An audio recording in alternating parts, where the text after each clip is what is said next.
మహద్భ్యో ఋషిభ్యో గురుభ్యో నమః.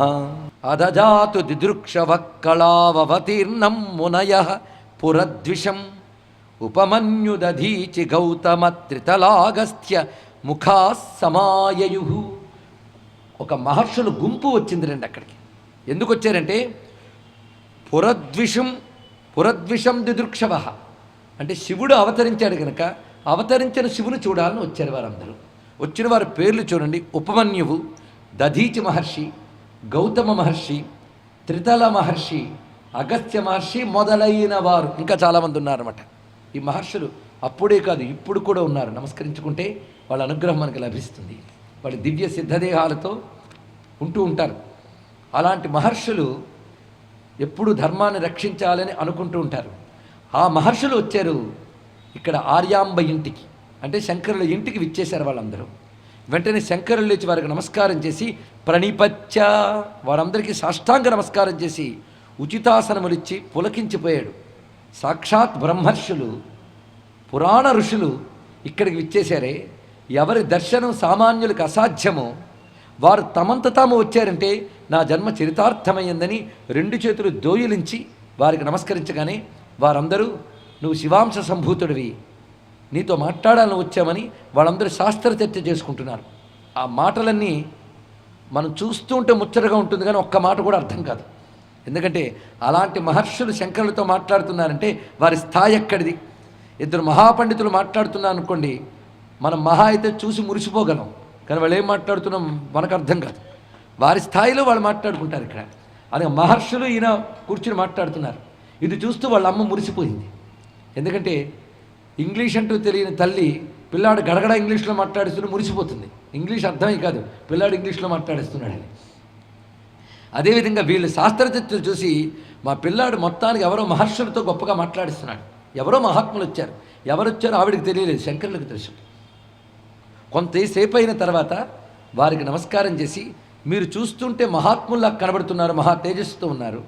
మీ వంటి వారు మా ఇంటికి వచ్చారు అంటే మా పిల్లవాడి దగ్గర ఏదో విశేషం ఉండి ఉంటుంది. కాబట్టి మిమ్మల్ని నేను ప్రార్థన చేస్తున్నాను, మీరు ఎవరో దయచేసి తెలియజేయండి అంటే ఒకరికొకరు పరిచయం చేసుకున్నారండి. ఇక్కడ ఇదిగో నన్ను అగస్త్యుడు అంటారు, ఈయన గౌతముడు, ఈయన దధీచి. ఇవి ఈవిడ పురాణాల్లో విన్నది చదివింది, ఎప్పుడు చూడలేదు. వాళ్ళు అనగానే ఈవిడికి ఆశ్చర్యం కలిగింది. అలాంటి వాళ్ళకి ఎలా ఆతిథ్యం ఇవ్వాలో కూడా ఈవిడికి తెలియలేదండి. ఆశ్చర్యచకితురాలైపోయింది. అప్పుడు అనుకున్నది, కలికాలంలో మానవులకి దివ్యత్వం నశించిపోతుంది, ఆ కారణం చేతనే దివ్యత్వాన్ని చూడలేరు. గొప్ప మాట చెప్తున్నారు ఇక్కడ చూడండి. నారదుడు దేవతలు కలియుగంలో భూమి యందు సంచరించలేదు, పూర్వయుగాల్లో సంచరించారు అనుకుంటారు చాలామంది.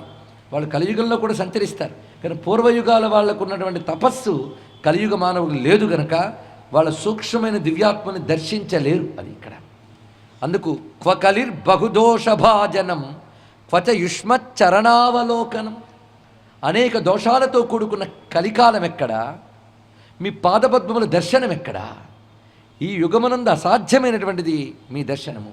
అలానే మీ దర్శనం చేయగలిగానంటే పురాకృతం సుకృతం, పూర్వజన్మల్లో చేసుకున్న పుణ్యములేవు ఉంటాయి. ఆ పుణ్య విశేషాల చేతనే ఈ పిల్లవాడిని మేము కనగలిగాం. ఈ పిల్లవాడి యొక్క ఉనికి చేత మీరు ఇక్కడికి రాగలిగారు, ధన్యులమయ్యాం అంటూ ఒక మాట మాత్రం అడిగినది. కరుణాద్ర దృశా అనుగృహ్యతే స్వయమాగత్య భవద్భిరప్యయం వదతాస్య పురాకృతం తపః క్షమమాకర్ణీయతం మయా యది. ఇతరు పూర్వజన్మలో ఏ పుణ్యములు చేశాడో నాకు తెలియదు. ఎందుకంటే ఇతరు పుట్టిన దగ్గర నుంచి ఊళ్ళో వాళ్ళు బయట వాళ్ళ అందరూ కూడాను గొప్ప పుత్రుని కన్నావమ్మా అని నా దగ్గర అంటూ ఉన్నారు. మహాత్ముడని మహామహా పండితులు వచ్చి చెప్తున్నారు. అలాంటి పుత్రుని కన్నానంటే నేనేం తపస్సులు చేశానో ఏమిటో, ఆ తపస్సులు ఏమిటో మీరే చెప్పగలరు, ఈ పుత్రుడి యొక్క జాతక విశేషం ఏమిటో మీరు చెప్పగలరు అని అనగానే వెంటనే మహాత్ములు చెప్తున్నారు. తనయాయ పురా పతివ్రతే తవ పత్యా తపసా ప్రసాదితః స్మితపూర్వముపాదదేవచో రజనీవల్లభఖండమండనః.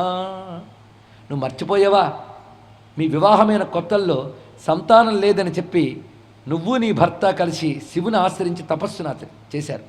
ఆ తపఫలంగా ఆ పరమేశ్వరుడు అంశ ఇలా జన్మించింది అని చెప్పగానే వెంటనే చాలా ధన్యురాలని పిల్లవాడు క్షేమంగా ఉండాలని కోరుకుంటాను కనుక ఈయన ఆయుష్ అంతా, ఈయన భవిష్యత్తు ఏమిటో కొంచెం తెలుసుకోవాలనుకుంటున్నాను, మీరే చెప్పగలరు అలాంటి విషయాలు అని అనగానే, కియదాయురముష్యభోమునే, ఈయన ఆయుష్ ఎలాంటిదో చెప్పండి అంటే, వీళ్ళందరి తరపున మాట్లాడుతున్నవాడు అగస్త్య మహర్షి మాట్లాడుతున్నట్టు, వీరందరి తరపున. శరదోష్ట పునస్తథాష్టతే తనయస్యాస్య తథాప్యసౌ పునః నివసిష్యతి కారణాంతరాత్ భువనేస్మిన్ దశ షట్యవత్సరాన్. ఈ శ్లోకం చాలా ముఖ్యమైన శ్లోకం అండి. ఇక్కడ శంకరుల వయస్సు ఎంతో చెప్తున్నారు. ఇక్కడ ఈయన మొట్టమొదట 8 ఏళ్ళు జీవిస్తాడు, ఆ తర్వాత మరొక 8 ఏళ్ళు జీవిస్తాడు, ఆ తర్వాత 2 8లు వస్తాయన్నారు. కలిపితే ఎంత అయింది? 32. 32 అని చెప్పవచ్చుగా. ఇక్కడ ఉందండి రహస్యం అంతా ఈ మాటల్లో ఉంది. ఇక్కడ మొదటి 8 ఏళ్ళు జీవిస్తాడు, తర్వాత 8 ఏళ్ళు జీవిస్తాడు, తర్వాత 2 8లు జీవిస్తాడు అన్నాడు. అంటే మొత్తం 32 ఏళ్ళు. కానీ చెప్పే విధానం ఎలా చెప్పారు అంటే, ప్రతి 8వ ఏటకు ఒక మలుపు ఉంది ఈయన జీవితంలో, అది చెప్తున్నారు ఇక్కడ. గమనించవలసింది ఇక్కడ. ఎందుకంటే భగవంతుడు అవతరించేటప్పుడు వారికి కర్మలు ఉండవు, అంతే కదా. మనం అవతరించామంటే మన కర్మలు ఉంటాయి కనుక కర్మకు తగ్గ ఆయుష్ ఉంటుంది మనకి. కానీ భగవంతుడు అవతరించిన మన కర్మలు ఉండవు. మరి వాళ్ళు ఎలా అవతరిస్తారు అంటే, అందరి యొక్క తపస్సు, అందరి యొక్క ప్రార్థన, అందరి యొక్క ఉపాసన, వీటి బట్టి అవతరిస్తారు. ఇది తెలుసుకోండి, పెద్ద రహస్యం, అవతార రహస్యం ఉంది. ఇది కథల చోటు వినడం కాదు ఇక్కడ. అలాగ వాళ్ళు ప్రార్థనల మేరకు అవతరిస్తారు కనుక, ఒక ప్రార్థన మేరకు అవతరించాడు. ఎవరి ప్రార్థన మేరకు? తల్లిదండ్రుల ప్రార్థన మేరకు. ఈ అవతరించిన వాడు లోకక్షేమం కోసం వెళ్ళాలి కనుక ఇప్పుడు ప్రార్థించడానికి మహర్షులు వచ్చారు. అది తెలుసుకోండి ఇక్కడ. 7 ఏళ్ళు పూర్తయి ఇంక 8వ ఏడు అయిపోబోతోంది, ఇప్పుడు వచ్చారు మహర్షులు. ఇటువంటి జ్ఞాని కేవలం తల్లిదండ్రులు తపఫలంగా వచ్చి 8 ఏళ్ళ నుండి వెళ్ళిపోతే భూమి ఏమైపోతుంది. అందుకే ఈ మహానుభావుడు మరొక 8 ఏళ్ళు ఉండేటట్లుగా వీరందరూ తమ తపస్సును ధారపోస్తున్నారు. అది తెలుసుకోవాలి ఇక్కడ. మహర్షుల తపస్సులు ఇక్కడ ధారపోశారు. అందుకే భగవంతుడు రావాలంటే తపస్సులు ధారపోయాలి. ఆయనకి ధర్మమైన ఒక్కటే, అధర్మమైన ఒక్కటే. భగవంతుడికి ధర్మము లేదు, అధర్మము లేదు. తెలుసుకోండి ఇక్కడ. ధర్మాధర్మాలు మనకి. ఎందుకంటే ఒడ్డున ఉన్నవాడికి పడవ ఉన్నా ఒకటే, లేకున్నా ఒకటే. నదిలో కొట్టుకుపోయే వాళ్ళకే పడవ ఉండాలి, అవునా లేదా అండి ఇక్కడ. కనుక ధర్మం ఎవరికి కావాలి? మనకి, ఈశ్వరుడికి కాదు. అందుకే రావణాది రాక్షసుల బాధలు పెరిగిపోయినప్పుడు, మహిషాసురాది రాక్షసుల బాధలు పెరిగినప్పుడు దేవతలు ఋషులు వెళ్ళి విష్ణువునో అమ్మవారినో ప్రార్థించారు అని మన పురాణాలు చదువుకున్నారు. దాని అర్థం ఏంటి అంటే, రాక్షసులు విజృంభించిన, దేవతలు విజృంభించిన అటు విష్ణువుకి అక్కర్లేదు, వైష్ణవుకి అక్కర్లేదు. వాళ్ళ పని ఏమిటంటే లోకంలో అందరికీ శక్తినివ్వడమే వాళ్ళ పని అంతే ఇక్కడ. అయితే అధర్మం విజృంభిస్తే, ధర్మం దెబ్బతింటూ ఉంటే, అప్పుడు ధర్మాన్ని అంటిపెట్టుకున్న వాళ్ళు వెళ్ళి ప్రార్థన చేయాలి. ప్రార్థన చేస్తే భగవంతుడు వస్తాడు, తప్పకుండా వస్తాడు. ఎందుకు వస్తాడో తెలుసా? ధర్మం వల్ల లోకం క్షేమంగా ఉంటుంది కనుక ధర్మాన్ని అంటిపెట్టుకున్న వాళ్ళు ప్రార్థిస్తే తప్పకుండా దిగి వస్తాడు. తెలుసుకోండి ఇక్కడ, అది రహస్యం.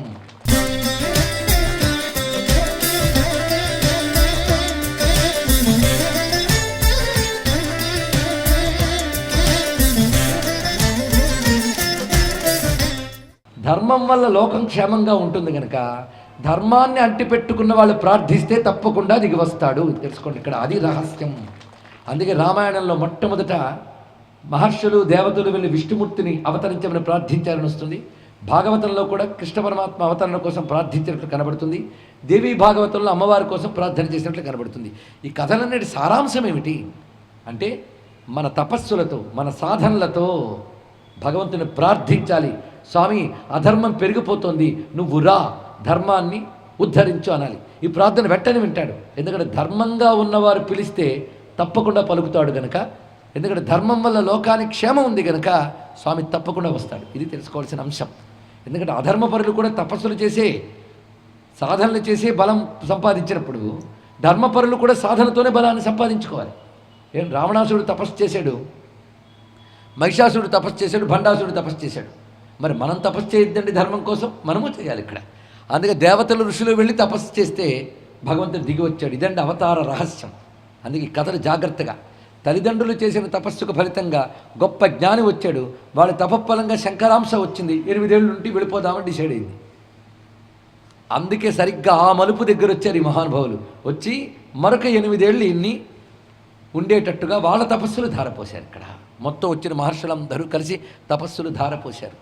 సరిగ్గా మీరు చూడండి, రామచంద్రమూర్తి దశరథుడి దగ్గర పెరుగుతూ ఉండగా విశ్వామిత్రుడు వచ్చి తీసుకెళ్ళిపోయి తోవలో తన తపశ్శక్తితో సంపాదించిన అస్త్రములన్నీ ధారపోసాడే లేదా గమనించండి. ఇక్కడ ఇవి రహస్యాలు, వాటిని గమనించవలసిన లోతైన అంశాలు ఇవన్నీ చెప్పుకోవాల్సింది ఇక్కడ. అందుకే 32 ఏళ్ళు బ్రతుకుతాడని చెప్పకుండా 8, 8, 2 8 అన్నారు. అది చెప్పే విధానం జాగ్రత్తగా. అంటే తర్వాత 16 ఏళ్ళు, ఇప్పుడు వీళ్ళు ఇచ్చింది 8 ఏళ్ళు, మళ్ళీ 8 ఏళ్ళు పూర్తయ్యాక మళ్ళీ 16 ఏళ్ళు ఇవ్వడానికి ఎవరో వస్తారు, వాళ్ళు ఎవరో తర్వాత చూద్దాం. ప్రస్తుతానికి మాత్రం ఒక 8 ఏళ్ళు శంకరులు భూమి మీద ఉండేటట్టు చేశారు మహర్షులు. అందుకే ఎవరి రుణమేమైనా తీర్చుకోగలమేమో కానీ ఋషుల రుణం తీర్చుకోలేమండి, తెలుసుకోండి ఇక్కడ. ఎందుకంటే ఎంత భగవంతుడైనా ఆయన ఏమిటో చెప్పాల్సిన వాళ్ళు ఋషులు. అందుకే దేవుడి కంటే ముందు ఋషికి దండం పెట్టండి, ఇది చాలా ప్రధానమైన అంశం ఇక్కడ. ఋషుల రుణం తీర్చుకోలేం. అందుకే ఋషిపీఠం అనే పేరు ఒక వ్యక్తి పెట్టుకున్నది కాదు, భారతదేశానికి ఋషిపీఠం అంటారని ఉద్దేశంతో పెట్టుకున్నాం. ఇక్కడ ఋషులు మనకి పీఠం వేసి కూర్చున్నారు ఈ దేశంలో. వారిచ్చిన జ్ఞానమే మనకు శ్రీరామ రక్ష. అందుకే దేవరుణం పితృరుణం కంటే గొప్పది ఋషి రుణం. అంటే రెండు మానీయమని కాదు, శరీరం ఇచ్చినందుకు ఋషుల్ని మన పితృదేవతల్ని వాళ్ళ రుణం తీర్చుకోవాలి. మనకి ఇంద్రియ శక్తి ప్రపంచము ఇవన్నీ ఇచ్చినందుకు దేవతల్ని ఆరాధన చేసుకోవాలి. ఈ జ్ఞానం ఇచ్చినందుకు ఋషుల్ని ఆరాధన చేసుకోవాలి. ఆ తర్వాత మిగిలినవన్నీ కూడా 3 మనం తీర్చుకోవలసిన రుణాలు. అంతేగాని ఎంత తీర్చుకున్నా తీర్చుకోలేని రుణాలు కూడా ఇవే. దేవరుణ, పితృరుణ, ఋషి రుణ, ఈ 3 తెలుసుకోవాల్సింది ఇక్కడ. అందుకు ఋషులు గొప్పవారు. ఆ ఋషులు వీళ్ళందరూ కూడా వచ్చి శంకర భగవత్పాల వారితో అంటున్నారు, ఈ శివాంశ సంభూతుడు 8 ఏళ్ళు 2 8 తల్లికి అర్థం కాలేదండి, ఒక్కడ అర్థమైంది 32 ఏళ్ళు అంతే. ఎందుకు ఆ విభాగం చేశారనేది మనం అర్థం చేసుకునే ప్రయత్నం చేశాం ప్రస్తుతం వరకు. తేటపడింది కదా. మొత్తానికి మహానుభావుడు వాళ్ళ యొక్క తపఫలం వల్ల వాళ్ళ ప్రార్థన మేరకు మరొక 8 ఏళ్ళు ఉండి లోకక్షేమం కల్పిద్దాం అనుకున్నాడు. ఎందుకంటే ఎన్నేళ్ళున్నా ఆయన శంకరుడు కదా. శంకరుడు శుభాన్ని కలిగించడానికి వచ్చాడు కనుక ఉన్నంతకాలం శుభాన్ని కలిగిస్తూనే ఉంటాడు. అందుకు అలాంటి వాళ్ళు ఉండాలి. అందుకు మహర్షులందరూ కూడా తమ యొక్క తపస్సుని ధారపోశారు ఆయన కోసం. పైగా 8 ఏళ్ళు అని చెప్పగా నా తల్లికి ఒక్కసారి 32 ఏళ్ళు బతుకుతాడంటే ఏ తల్లి తట్టుకోగలదండి ఇక్కడ. పైగా మధ్యలో కన్ఫ్యూజన్ వచ్చినట్టు 8 ఏళ్ళు అంటే చెప్తూ ఉంటే ఆమె మరింత బాధ కలిగి అంకుశాంతో ఏనుగును కొట్టగానే అంత చక్కగా వెళుతున్న ఏనుగు ఒక్కసారి అధాటన దెబ్బ తగిలి ఎలా విలవెల్లాడుతుందో అలా అయిపోయిందిట తల్లి. శృణినాకరిణీవ సార్ధిత శుచినా శైవలనీవ శోషిత మరుతా కదలీవ కంపిత. ఎంత అందమైన మాట చెప్పారు చూడండి ఇక్కడ. అంకుశం దెబ్బ తగిలినటువంటి ఏనుగు వలె, పెద్ద గాలి వీచితే కదిలిపోయిన అరటి చెట్టు వలె ఋషుల మాట వినగానే ఒక్కసారి దుఃఖితురాలైంది ఆమె. ఈ లోపల వాళ్ళు వచ్చి ఈయనతో ఏం మాట్లాడాలో మాట్లాడారు. వాళ్ళు వెళ్ళిపోయారండి. ఏం మాట్లాడుంటారు? ఓ పరమేశ్వర, భూమి మీదకి వచ్చావు, మేము నీకు 8 ఏళ్ళు మా తపస్సుతో ఇస్తున్నాం, కాబట్టి ఈ 8 ఏళ్ళు నువ్వు లోకాన్ని అనుగ్రహించవయ్యా అని ప్రార్థించారు. ఇక్కడ ప్రార్థించి వాళ్ళందరూ కూడా అంతర్ధానమయ్యారు. ఇప్పుడు ఆవిడ ఏడుస్తూ కూర్చున్నది. దగ్గరికి వెళ్ళి ఓదార్చుతూ ఉన్నారు శంకరుడు. ఇంకా నేను బ్రతికే ఉన్నాను, నువ్వు కేవలం వాళ్ళు చెప్పినటువంటి మాట విని దుఃఖితురాలు అయిపోతున్నావు. అంటే దుఃఖం అనేది నీకు సంఘటన వల్ల జరుగుతుందా, ఊహ వల్ల జరుగుతుందా? ఇక్కడ చూపిస్తున్నాడండి. నిజంగా మహాత్ములు మాట్లాడితే వేదాంతం వస్తుంది. అంతే, మళ్ళీ వేదాంతం మొదలెట్టేటరా అంటే వాళ్ళు మాట్లాడితే వేదాంతం మాట్లాడతారు. ఏం చేస్తారు మరి ఇక్కడ? మీరు కోకిల్ని కూర్చోబెట్టి గిల్లినా అందంగానే ఏడుస్తుంది, దాని భాష అది. ఏం చేస్తాం ఇక్కడ? కనుకనే మహాత్ముల్ని కదిలిస్తే వేదాంతం వస్తుంది. సత్యదర్శనం అండి. సత్యం సత్యం సత్యం పలుకుతారు మహాత్ములు. మనం అసత్యంతో కాలక్షేపం చేస్తూ ఉంటాం. అదే ఎంత చక్కగా మాట్లాడారంటే, భ్రమతాం భవవర్త్మని భ్రమాన్నహి కించిత్ సుఖమంబ లక్ష్యయే. చూడు, ఈ జీవితంలో ఎవడు మాత్రం శాశ్వతం చెప్పు. నాన్నగారు కలకాలం ఉంటారని నువ్వు అనుకున్నావు, నేను అనుకున్నాం. హఠాత్తుగానే వెళ్ళిపోయారు. తర్వాత నువ్వు మాత్రం శాశ్వతంగా ఉంటావా, నేను మాత్రం శాశ్వతంగా ఉంటామా? ఎవరు ఇప్పటి వరకు శాశ్వతంగా ఉన్నారో చెప్పు. ప్రవాహంలో వెళ్ళిపోతున్నప్పుడు ఒక్కొక్కప్పుడు విడివిడిగా ఉన్న కర్ర పొలలు ఒక దగ్గరికి వస్తాయి. ఆ కర్ర పొలలు ఒక దగ్గరికి రాగానే కలిసి కొంతవరకు ప్రయాణం చేస్తాయి. ఎంత అందమైన ఉపమానం చెప్తున్నాడు చూడండి. ఇదం కాష్టం నజ్జావహతి సంగత. అటు ఇటు వేరే వేరే దారుల్లో వచ్చిన కర్ర పొలలు ప్రవాహ లక్షణం చేత కలుస్తాయి. ఒకసారి కలిసి కర్ర పొలలు కొంత దూరం ప్రయాణం చేస్తాయి. మళ్ళీ ప్రవాహ వేగానికి మళ్ళీ విడిపోతుంటాయి ఇక్కడ. కానీ కర్ర పుల్లలు కలియడం విడియడం ఎంత సహజమో కాల ప్రవాహంలో కూడా జీవులు కలియడం విడిపోవడం కూడా సహజమే సుమా. సహజమైన దానికోసం దుఃఖించకు. ఒక్కడి మాత్రం గుర్తుపెట్టుకో, ఏది నిలవనిది. ఇక్కడ సుఖం అనుభవిస్తున్నాం అనుకున్నది భ్రాంతే తప్ప సత్యం కాదు. ఎన్ని కబుర్లాడినా ఎన్ని సంపాదించినా ఈ సంసార భ్రమణమే భ్రాంతి. ఈ సంసారంలో తిరిగే ప్రతి వారు సుఖాన్ని అనుభవిస్తున్నామని భ్రాంతి చెందుతారు, కానీ నిజమైన సుఖం ఇది కాదు. నిజమైన సుఖము స్వస్వరూప సాక్షాత్కారమే. ఏది సత్యమై, ఏది శాశ్వతమై, ఏది ఆనందమై ఉంటుందో దాన్ని పొందడమే సుఖం. అవునా కదండి? ప్రతివాడు ఏమనుకుంటాడు? సుఖం నిత్యంగా ఉండాలి అంటే ఎప్పుడూ ఉండాలి, సుఖం శాశ్వతంగా ఉండాలి, ఏ మార్పు లేకుండా ఉండాలి, అది కోరుకుంటారు. కానీ మార్పు చెందడమే దేహ లక్షణమైనప్పుడు ఈ దేహంతో మార్పు లేని సుఖం ఎలా లభిస్తుంది? సాధ్యం కాదు. కనుకనే దేహానికి అతీతమై ఏ మార్పు లేని ఒక చైతన్యం ఉన్నది. ఆ చైతన్యమే నీలో ఆత్మవస్తువై ఉన్నది. ఆ సచ్చిదానందమైన ఆత్మవస్తువుని తెలుసుకోనంత వరకు ఆనందం అనేదే లేదు. ఈ శరీరం పొంది కూడా ఆత్మవస్తువుని ఎవడు తెలుసుకోడో వాడు భగవంతుడిచ్చిన గొప్ప అవకాశాన్ని దుర్వినియోగపరచుకున్నట్లే. ఈ మాట చాలా గట్టిగా గుర్తుపెట్టుకోవాలండి. మానవ జన్మ వచ్చేక కూడా ఆత్మజ్ఞానం పొందకుండా ఎవడు మరణిస్తాడో వాడు భగవంతుడిచ్చిన ఒక అవకాశాన్ని చేజార్చుకున్నాడు. మళ్ళీ ఇలాంటి శరీరం వస్తుందని చెప్పలేం. కష్టపడి ఐఐటీలో సీట్ వచ్చిందండి, అప్పుడు ఏం చేయాలి? వాడు సీట్లు పంచాలి అందరికీ కదా, అదే చేసేది. ఐఐటీలో సీట్ వస్తే ఏం చేయాలండి? మీకు తెలిసిన భాషలో చెప్తాను, కష్టపడి చదివితే డిగ్రీ వస్తుంది, అవునా లేదా? కానీ ఐఐటీలో సీట్ వచ్చింది, సీట్లు పంచుకుని బలాదురు తిరిగాడు అనుకోండి, మళ్ళీ వెనక్కి పోతాడు, అంతేగా దేనికి పరిగెరకుండా పోతాడు. అదేవిధంగా మానవ జన్మ ఒక సీట్ లాంటిది దొరికింది. దొరికినప్పుడు దీన్ని ఆత్మజ్ఞానం కోసం వినియోగించకుండా సుఖాలు మరిగిపోతే, జ్ఞానం పొందకుండా పోతే ప్రయోజనమే ఉంది. కనుక అమ్మ, ఐహిక సుఖాల కోసం నేను తాపత్రయపడకుండా, ఇప్పుడే విన్నావుగా చిన్న ఆయువు కాబట్టి నేను ఇంకా స్వాత్మజ్ఞానానికి సహకరించేటువంటి చతుర్థాశ్రమాన్ని స్వీకరిస్తాను అన్నాడు ఇక్కడ.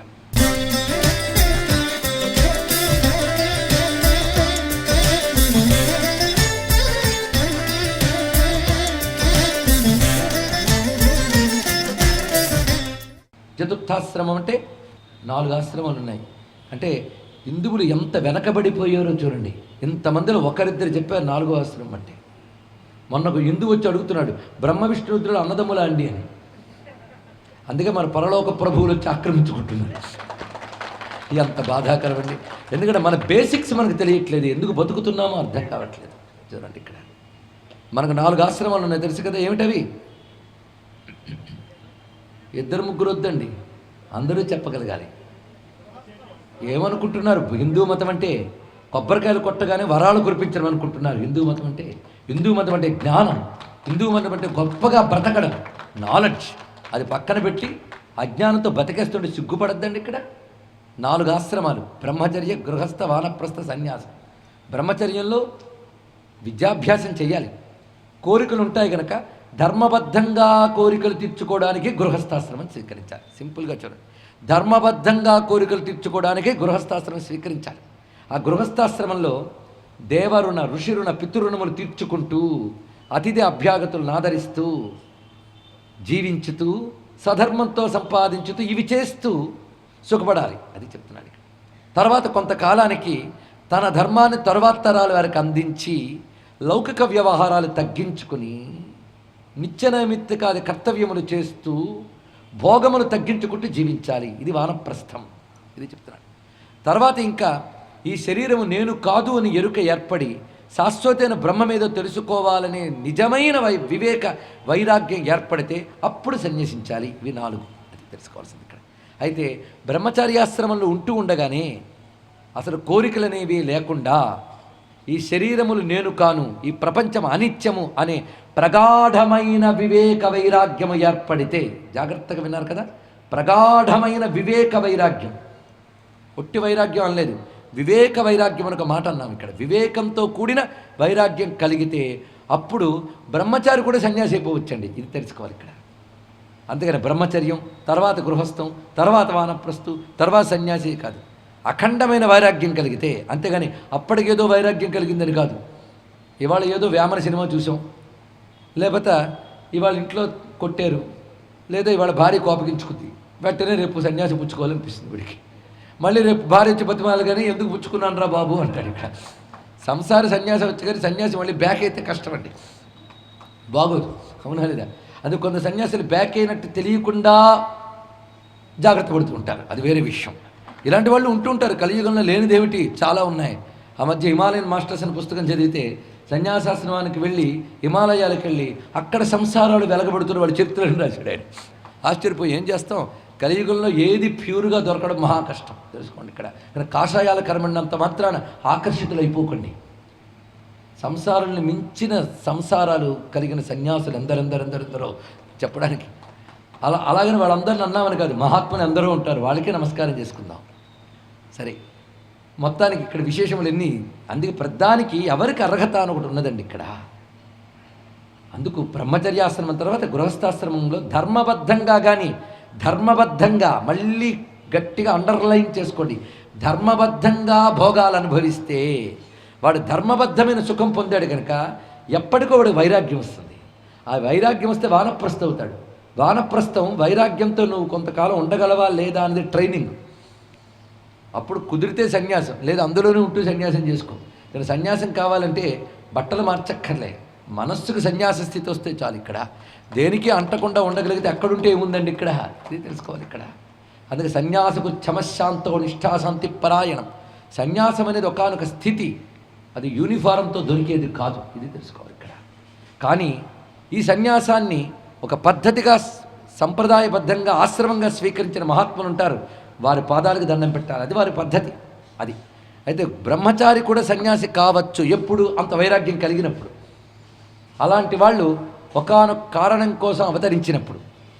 ఒకప్పుడు వైరాగ్యం బ్రహ్మచారికి కూడా శాస్త్రజ్ఞానం వల్ల వైరాగ్యం కలిగినా అతనికి పితృ రుణాలు తీర్చుకోవాలి గనక గృహస్థాశ్రమం స్వీకరించవలసినదే, ఇది కూడా తెలుసుకోవాల్సింది ఇక్కడ. కానీ ఎవరో కారణజన్ములైన వారు మాత్రం అఖండ వైరాగ్యంతో లోకాన్ని ఉద్ధరించడానికి బ్రహ్మజ్ఞానంతో సన్యసించవచ్చు. అందుకే శంకరులు ఏది చేసినా శాస్త్ర విరుద్ధమైనది చెయ్యరు, ఇది మాత్రం తెలుసుకోండి ఇక్కడ. కంచి మహాస్వామి వారు ఏ ప్రమాణములతో శంకరాచార్య వారు బ్రహ్మచర్యాశ్రమం నుంచి సన్యాసాశ్రమాన్ని స్వీకరించారు, ఏ ప్రమాణములతో తల్లి పిలిచినప్పుడు సన్యాసిగా వచ్చి దహన కార్యం చేయించారు అనడానికి ధర్మశాస్త్ర ప్రమాణాలు చూపించారండి చంద్రశేఖరేంద్ర సరస్వతి స్వామి వారు. చూడండి ఇక్కడ. కనుక శంకరులు ఎల్లవేళలా ధర్మశాస్త్రాన్ని పాటించారే తప్ప అతిక్రమించలేదు, ఇది తెలుసుకోండి. ఈ రోజుల్లో మేము ధర్మాన్ని ఉద్ధరిస్తామనే వారి సంప్రదాయాల్ని తెంచి పారేస్తున్నారు, అవునా లేదా? కనుక ఎప్పుడు సంప్రదాయాన్ని పాటించుతూనే ధర్మ ప్రతిష్టాపన చేయాలి తప్ప ఎన్ని గొప్ప మాట్లాడినా గొప్ప మాటల కంటే గొప్పది సంప్రదాయం, ఇది తెలుసుకోండి ఇక్కడ. శంకరులే చెప్తారు భగవద్గీతకు భాష్యం రాస్తూ, అసంప్రదాయ విత్ బహుశాస్త్ర విదపి మూర్ఖవత్ ఉపేక్షణీయ అన్నారు ఇక్కడ. అంటే సంప్రదాయం తెలియనివాడు అనేక శాస్త్రాల్లో పండితుడైనా వాడిని మూర్ఖుల్లా పక్కన పెట్టేయండి, వాడి మాట వినకండి అని చెప్పారు శంకరులు. అందుకే సంప్రదాయం చాలా గొప్పది, పెద్దలిచ్చిన పద్ధతి, అది శాస్త్రమునిచ్చిన పద్ధతే సంప్రదాయం. దాన్ని పాటిస్తూ ఉన్నాడు కనుక మహానుభావుడు తల్లితో చెప్తున్నాడు, నేను సన్యసిస్తానమ్మా, అయితే నాకెందుకు చెప్పడం, తల్లిదండ్రుల అనుమతి లేకుండా సన్యసించరాదు, బ్రహ్మచారి అయితే. అదే గృహస్థ అయితే బ్రతుకుంటే తల్లిదండ్రుల అనుమతి తీసుకోవాలి, భార్య అనుమతి తీసుకోవాలి, తన తర్వాత వారికి లోటు లేకుండా ఏర్పాటు చేయాలి, అది కూడా చాలా ముఖ్యం. లోటు లేకుండా ఏర్పాటు చేయడం అంటే రెండు రకములుగా, ఒకటి పితృపితామహులకి ఇవ్వవలసినటువంటి పైతృకర్మలకు లోటు లేకుండా పద్ధతి ఏర్పాటు చేయాలి. అదేవిధంగా తన యొక్క భార్యకి కానీ తన కుటుంబానికి కానీ భౌతికంగా కూడా లోటు లేకుండా ఏర్పాటు చేయాలి, ఇవన్నీ కూడా చెప్తున్నారు. అందుకే సత్సంతానాన్ని పొంది ఆ సంతానం యొక్క రక్షణలో భార్యని ఉంచి వారు కూడా ధర్మాన్ని అందుకున్నారు అని తెలిసాక అప్పుడు ఆవిడ వస్తే ఆవిడతో పాటు వానప్రస్థానానికి వెళ్ళు, లేదా నువ్వు ఒక్కడవైనా వానప్రస్థానానికి వెళ్ళు, ఆవిడ రాకపోతే అన్నారు ఇక్కడ. మీ వానప్రస్థానం మీరు వెళ్ళండి, నేను పిల్లల దగ్గర ఉంటానని ఆవిడ అందనుకోండి, అప్పుడు ఒక్కడే వెళ్ళాలి. ఎందుకంటే ఎవరైనా కొంతకాలమే ఈ దేహంతో, తెలుసుకోండి ఇక్కడ. చిట్ట చివరికి నీకు నువ్వే, ఇది తెలుసుకోండి. ఏ జీవుడికి ఆ జీవుడే, ఇది తెలుసుకోవాలి ఇక్కడ. అందుకే ఎంతకాలం వాళ్ళని పోషిస్తూ చచ్చే వరకు అదే బతుకైతే ఎలా ఇక్కడ. అందుకే కామా పెట్టడం తెలియాలండి ఎక్కడ. కనీసం ఫుల్ స్టాప్ పెట్టకపోయినా కామా పెట్టుకోవడమైనా చేతనవ్వాలి. నీకోసం ఏం చేసుకున్నావు ఇది తెలియాలి ఇక్కడ. జీవుడు ఏకాకే, ఇది గ్రహించాలి ఇక్కడ. వాడి కోసం వాడు ఏం చేయాలి. అందుకే ధర్మబద్ధంగా చేయవలసినవి చేయాలి, తర్వాత చేయాలి. ఇటువంటి పద్ధతులు స్త్రీ మొదలైన వారికి సన్యాసం చెప్పలేదు శాస్త్రం. ఇది తెలుసుకోవాలి. ఇప్పుడు వారేం చేయాలి? వైరాగ్యంతో ఉంటూ ఆత్మవిచారణ తాము ఉన్న ఇంట్లోనే తాము చేసుకోవచ్చు. ఇక్కడ ఒక్కొక్కరికి ఒక్క పద్ధతి పెద్దవాళ్ళు చెప్పారు. మనస్సన్యాసం వాళ్ళకి విధింపబడింది, ఆశ్రమ సన్యాసం మాత్రం కొందరికి మాత్రమే విధించారు పెద్దలు. ఇది తెలుసుకోవాలి. ఇక్కడ మొత్తానికి మహానుభావుడు నేను సన్యసిస్తాను అనగానే కర్ణకఠోరమైన మాట వినది. ఇప్పుడు వాళ్ళు వచ్చి ఈయన 32 ఆయువు అని చెప్పారు. ఇప్పుడు ఈయన ఇంకో మాట చెప్పాడు, దెబ్బ మీద దెబ్బ. వెంటనే ఇదేం బుద్ధి అయ్యా నీకు? త్యజబుద్ధిమిమాం శృణుష్వమి గృహమేధీ భవ పుత్రమాప్నుహి యజచక్రతుభిస్తతో యతి భవితాస్యంగ సతామయం క్రమ. నువ్వు సన్యసిస్తానంటున్నా కానీ సత్పురుషులకు క్రమం ఉంది. ముందు నువ్వు గృహస్థాశ్రమం స్వీకరించాలి, సత్పుత్రుల్ని పొందాలి, యజ్ఞయాగాదులతో దేవతల్ని పితృదేవతల్ని సంతృప్తిపరచాలి, బ్రహ్మయజ్ఞంతో ఋషులను తృప్తిపరచాలి. అప్పుడు రుణవిముక్తుడవై ఆ తర్వాత నువ్వు యతివి కావాలి. ఇది క్రమం. అలా కాకుండా ఇప్పుడు సన్యసిస్తానడం తగదు. పైగా నాకు ఒక్కడవే కొడుకు, నువ్వు నా గురించి ఎవరు చూస్తారు చెప్పు? కాబట్టి ఇది కూడదు సుమా అని ఎప్పుడైతే తల్లి చెప్పిందో అప్పుడు 7 ఏళ్ళు పూర్తయ్యాయి, 8వ ఏడు ఇంకా పూర్తి కాలేదండి. సరిగ్గా 8వ ఏడు పూర్తయితే ఏదో ఒక గండమో ఒక మలుపు రావాలి ఇక్కడ. అదే శంకరులు అప్పుడు అమ్మతో ఏమీ వాదించలేదు, ఊరుకున్నారు.